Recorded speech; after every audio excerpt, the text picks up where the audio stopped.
ថ្នាក់ទី4មេរៀនទី1កីឡានិងល្បែងកម្សាន្តប្រជាជនខ្មែរភាគច្រើននិយមលេងល្បែងកម្សាន្ត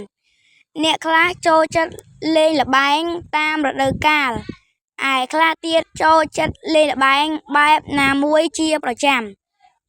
កីឡានិងល្បែងកម្សាន្តនាំមកនូវភាពសប្បាយរីករាយ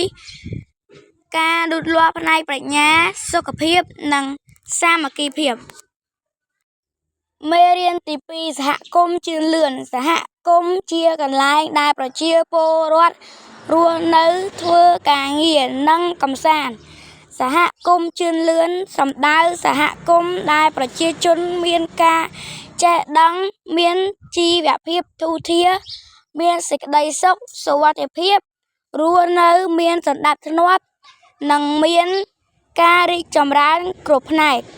សូមអរគុណសម្រាប់ការសិក្សាថ្នាក់ទី4មេរៀនទី3ការគួរសម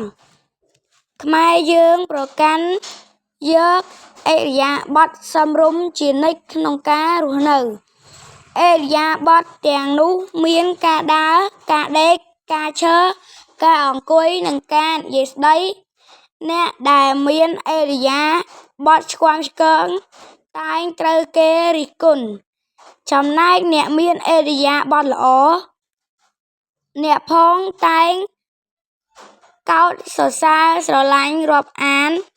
គ្រប់ទិសទីសូមអរគុណសម្រាប់ការសិក្សាត្រូវដល់ទីបញ្ចប់